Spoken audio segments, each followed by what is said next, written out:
Parang blurred.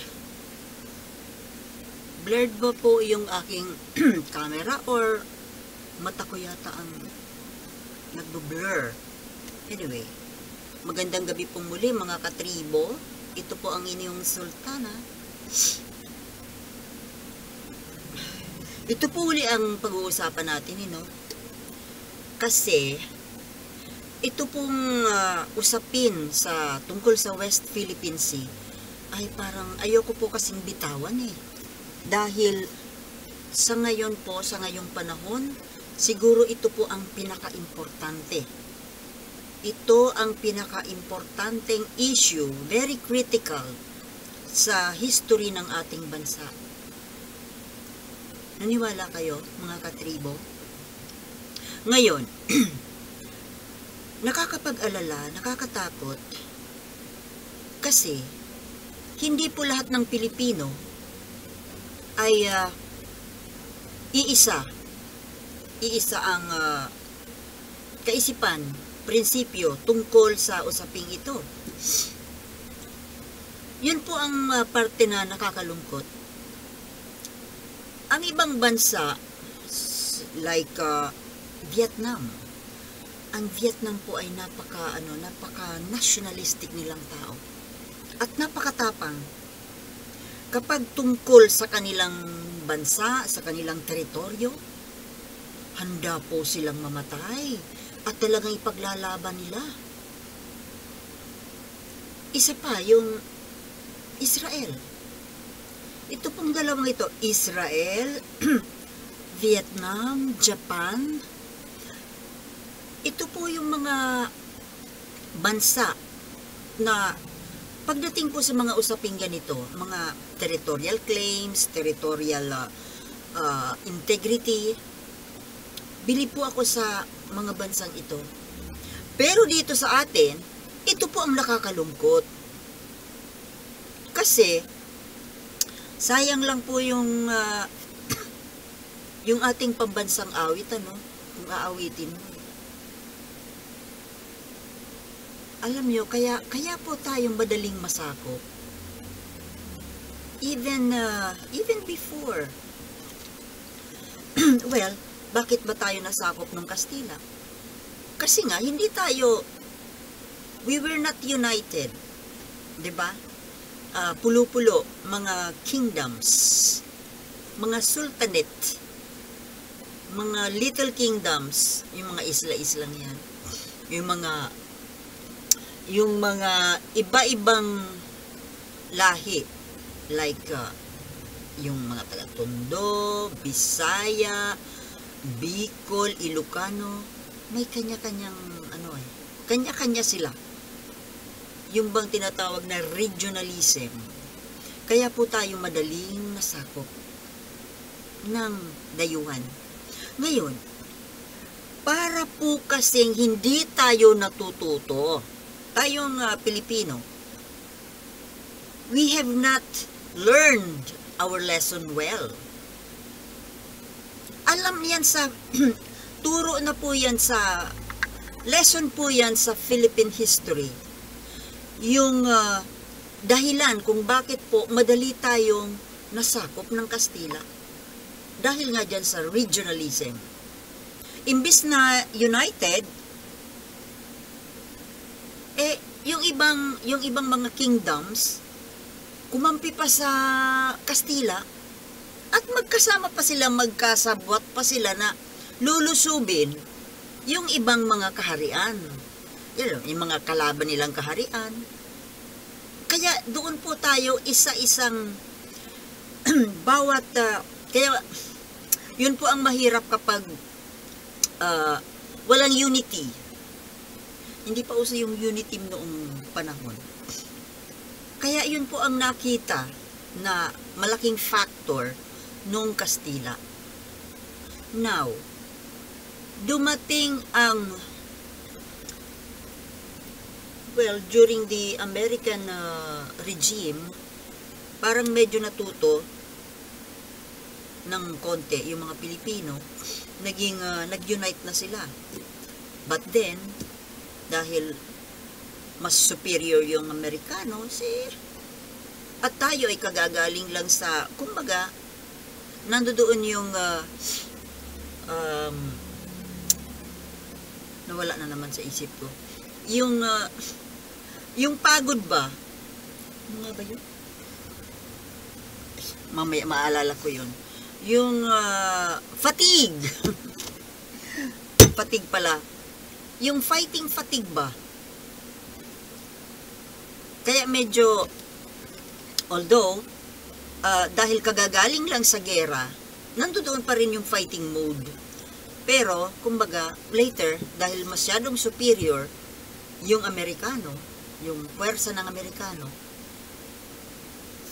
compared to Spain, na during those times, kaya madaling natalo ng Pilipino, ng mga revolusyonaryo, yung mga Kastila, ay dahil mahina na sila noon.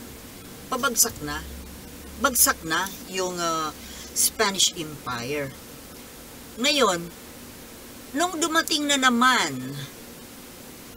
ang mga Hapon, ano na naman po ang nangyari? 'Di ba? Doon nga yung mga makapili, mga makabebe. Ay, yung makabebe pala. Nung American period pala yun. Yun yung mga traidor. Kaya dyan sa makabebe Pampanga, yung grupo ng, grupo yun ng nabayaran. Nabayaran sila ng mga Amerikano para mag-traidor. Ituro yung kinaroroonan ni Aguinaldo na nagtatago. So yun. Kapag hindi po iisa ang kaisipan ng tao, ng sambayanan, madali pong nasusupil, nalulupig, kumbaga. Madaling matalo. Kasi nga, mayroong kumakampi sa kalaban. Just like nowadays, o diba?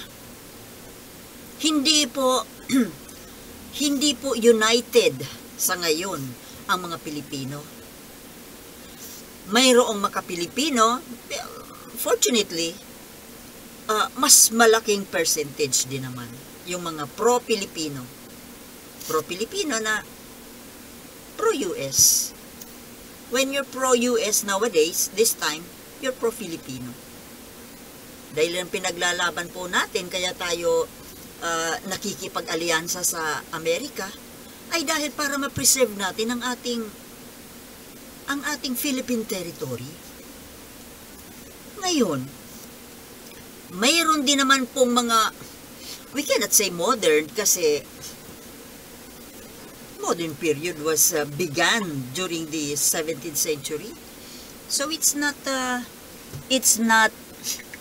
modern, but paano ba natin tawagin yan? Millennial kaya. 21st century Filipino makapili. How about that? Mga millennial, mga bata, pero ito ibig sabihin, kasi ngayon nangyari, ng 21st century. Tumatawag yung kapatid ko.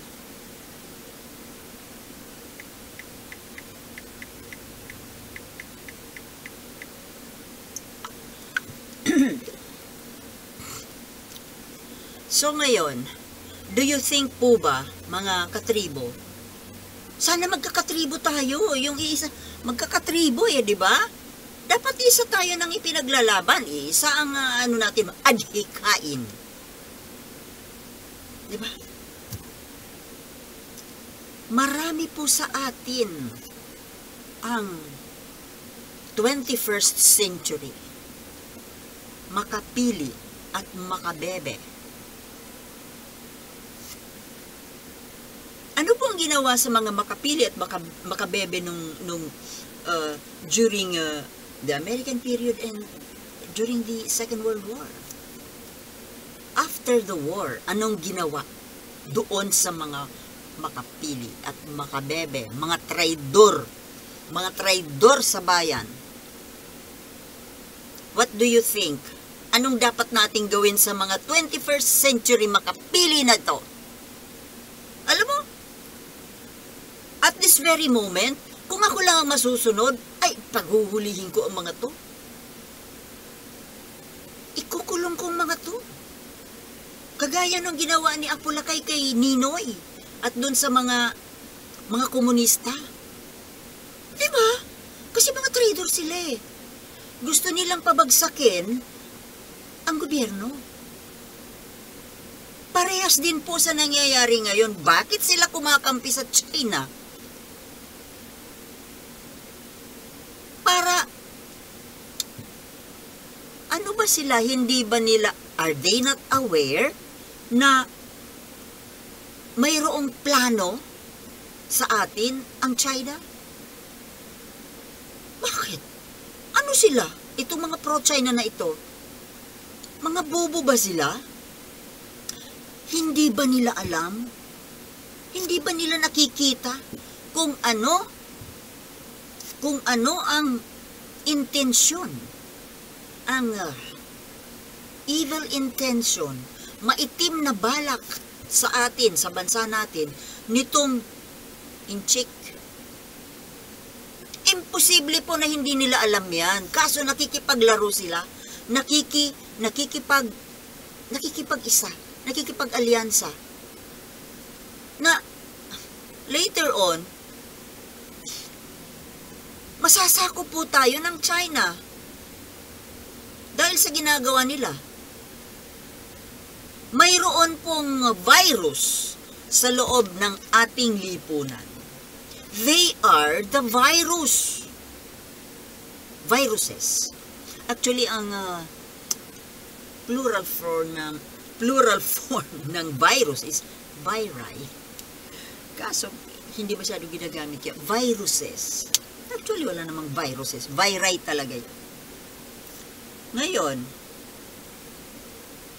yung sa title ko po, title ng ating video, ay kung sino ang, sa issue ng West Philippine Sea, at this point, sino ang Pilipino?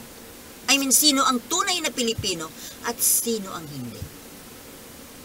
Ito po, itong content na ito, there will be several series po ito. Ngayon, ang pag-usapan po natin ay yung pinaka-top. From the top. Kasi hindi po natin matitake up ng isahan. At saka i-research ko pa po yung mga ibang nakikilala natin na mga anti-Pilipino. Anti-America, anti-Pilipino. Ngayon po, pag-usapan natin yung top brass. Yung Pangulo. Yung dating Pangulong Duterte. Alam natin na ito ay isang makapili. Hindi na makapili, maka-China. Dahil nung siya yung Pangulo, bahag buntot niya sa China. Sa harap ng China, naduwag po siya. Or, naisip ko, naduwag ba siya o naging gahaman lang? Gahaman sa pira? Dito tayo sa China, maraming pira dito. Mukhang pira! Sino bang mukhang pira? Prostitute. Diba? Ito pong si Maudigs Duterte, Digong Duterte, isa prostitute. Ano po ba ang, di ba ang prostitute is female? O sige, male prostitute. Ano ba ang definition ng prostitute? Di ba yung ipinagpapalit ang dangal dahil sa pira? O di prostitute siya. Ibang klase nga lang na prostitute, hindi naman niya ibinibenta ang katawan niya. Ang ibinibenta niya, yung bansa natin. Do you get it, mga katribo? That's why I say, he is a prostitute. Political prostitute. Ibinibenta ang sariling bansa. Pilipino ba yan?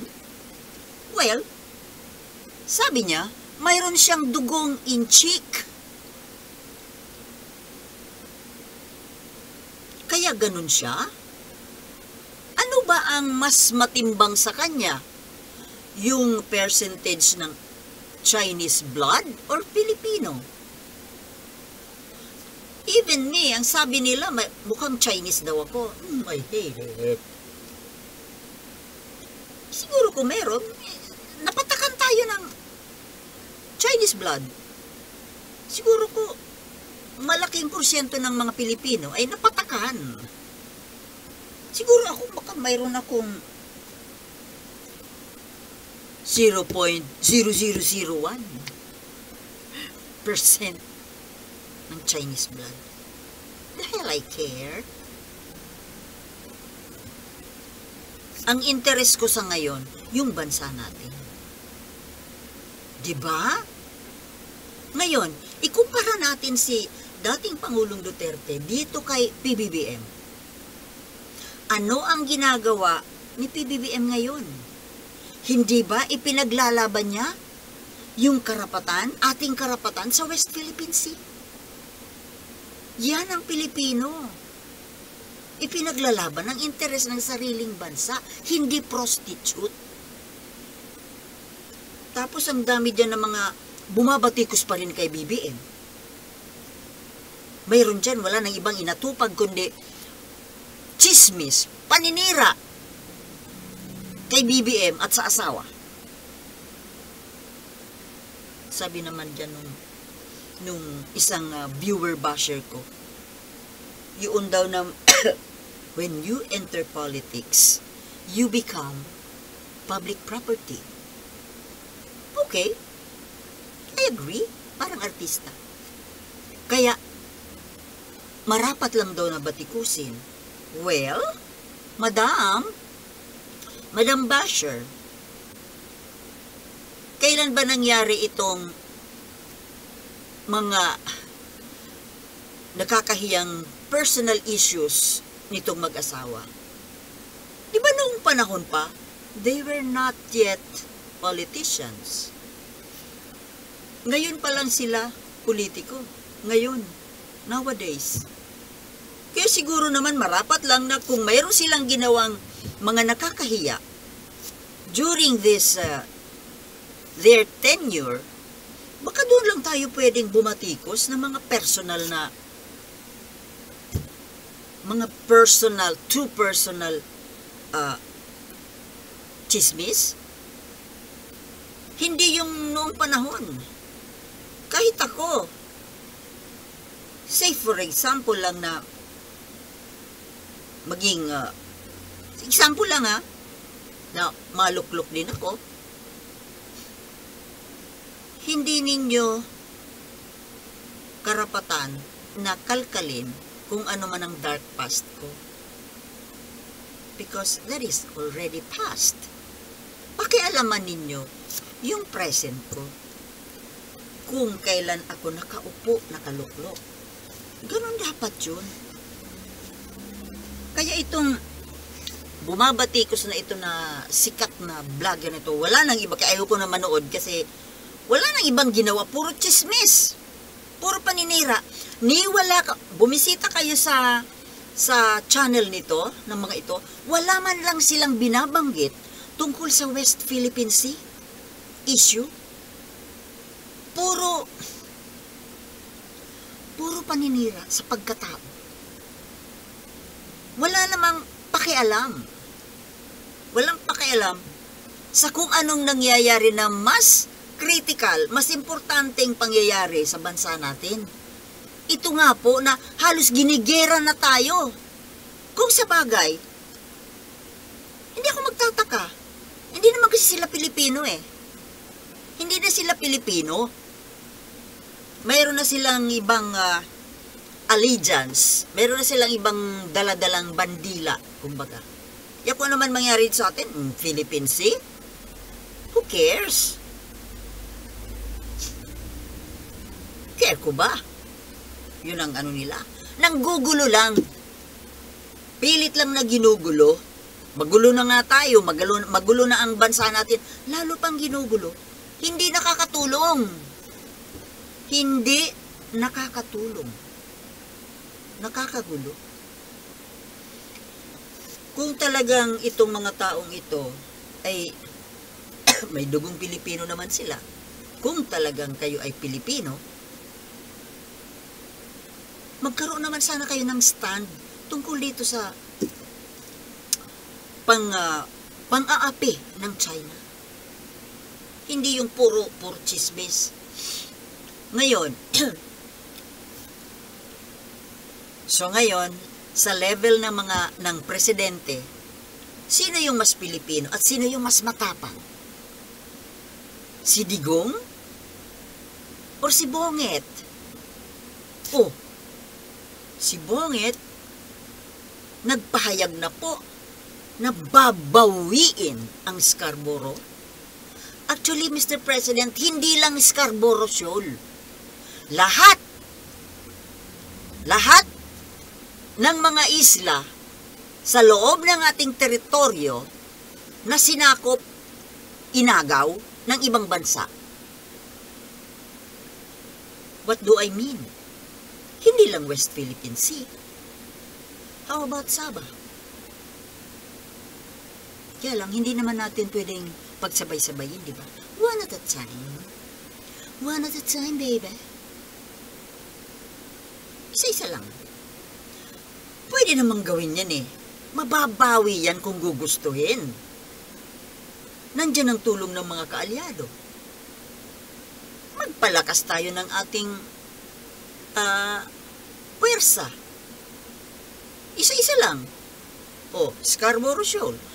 Bakit ko ba ito sinasabi? Hindi ko dapat kinukwento. Baka marinig ng mga itchik. Well, hindi naman nila ako maririnig. Hindi naman ako sikat eh. Diba? Tayo-tayo lang nag-uusap dito, mga katribo. Diba? Oh, ang galing ni BBM, diba? Mas matapang. Ito ang may balls. Itong dating presidente nyo, kung sino man kayo na makadigong, ang balls po niya ay bugok. Bugok na balls. Balut Penoy. Walang binatbat. Walang K na maging presidente. Kaya pwede ba, kayong mga followers ni Digong, wag nyo na nga yung ipinopromote nyo pa na maging senador. Anong gagawin niya dyan sa Senado? Para palakasin yung ng anak niya na maging Pangulo? My goodness, yan ang susunod po nating tatalakayin. Bababa po tayo. Presidential. Ang sa senador. Yan ang may balls na Pangulo. Hindi lang kumikibo, tahimik, ngiti-ngiti lang. Weak looking. Hindi naman talaga weak. Ang weak po ay yung nagmumura ng mga leader ng ibang bansa, nagmumura ng mga papatayin ko kayo, hanggang banta lang naman. Tatapusin ko ang droga sa loob ng 6 months. Nasaan? Natapos ang 6 years, asan? Nakisali ka pa nga ata. Nakisali pa kayo sa drug trade. Baka, I cannot say na sumali talaga kayo kasi hindi ko naman nakita eh. Baka, I feel, I believe, sumali ka. Kayo. I believe. I don't say, I saw. Kasi hindi ko nakita. Nandito lang sa lungga ko eh. But I firmly believe nakatodo kayo dyan. Even up to now, maybe, ang hilig lang magmura, ang hilig magbanta, ang hilig magyabang, magji-jet ski ako, itatanim ko ang Philippine flag sa West Philippine Sea. Saan ba yun? Spratlys, Pag-asa. Ano nangyari? Anong Philippine flag ang itinanim mo doon? Hinayaan mo si China na magtayo ng artificial island at gumawa ng military bases sa loob ng ating teritoryo. Ganun po ang ginawa nitong tapang-tapangan na Pangulong ito. Hanggang mura lang naman eh. Hanggang mura, hanggang dirty finger. Hanggang doon lang. Siguro nga, ganun talaga ang weak. Parang ano lang siya, yung panakip defense mechanism. Tama ba yun, mga katribo? Correct me baka mali. Pero si BBM, ay salute BBM talaga. Sige po, mahal na Pangulo, bawiin natin ang Scarborough. Yung kung tawagin ng mga mangisda, Kalburo. For short. Siyempre, hirap nga naman kasi bigkasin yung Scarborough, Kalburo. Diba? O, kawawa naman yung mga mangingisda. O ngayon, diba? Nanawagan na si gobyerno natin, pamahalaan na, sige, pwede na kayo mangisda. O, makahuli na kayo ng masasarap, malalaking mga isda. Hindi yung mamumulot kayo ng mga itinapon sa inyo ng mga galunggong. Sobra, grabing pang-aapi yan. Atin, sarili nating pangisdaan, aagawan tayo, tapos tatapunan na lang tayo ng mga reject nila. Yung sabi nila pinilian, reject. Yung ayaw nila, pakasapsap, galunggong, ano pa ba yung lawlaw? Ano akala nyo sa amin? Kuting? Pusa? Tapunan nyo kami ng mga reject ninyo? Mag-antay lang kayo How I wish na talagang bumagsak ang ekonomiya ninyo. Ayoko sanang gawin yan kasi ang kawawa dyan, hindi naman yung government, kundi yung mga mamamayan. Pero yan po, that is one way na tumahimik sila, maging, kahit pa paano maging humble sila, kapag ang kanilang economy ay bumagsak na. Papalakpak ako.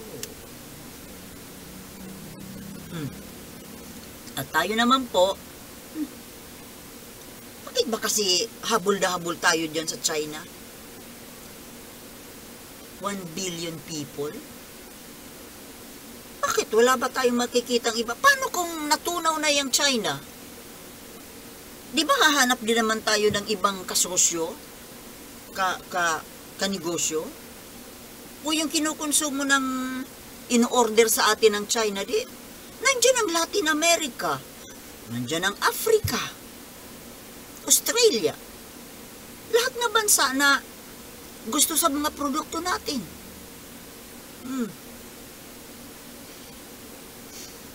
Napakagandang balita po ito na yan talaga kahit ako, yun talaga ang... Pero kung alam nyo, kung hindi si BBM ang presidente, hahayaan na lang yan, ubusin ng China yung mga teritoryo, mga isla natin. Pero, but under BBM, at sana, kung sino man ang papalit kay BBM po, sana pareha na the same thinking, the same principle, the same policy. Sige, mahal na Pangulo, bawiin natin ang Scarborough Shoal. Pag nabawi na natin yan, punta tayo pababa. Yung Mischief Reef, mababawi natin yan kapag ginusto. Patulong tayo sa Israel. Magagaling yung mga Israeli na yan Patulong tayo sa kanila. Mga kamag-anak natin yan Di ba? Anyway, so, tapusin na muna po natin itong sino ang Pilipino sa issue ng West Philippine Sea. Sinong Pilipino, sinong hindi. Presidential level. Okay? Now, dito na po tayo sa ating bonus lesson for the day. So, September 28, 1901.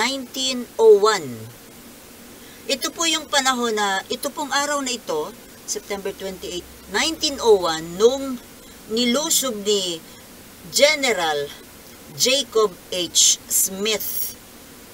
When Jacob Smith invades the province of Samar and carries out his famous, or shall we say, infamous order to burn and kill even children 10 years of age and convert the unfortunate province into a howling wilderness.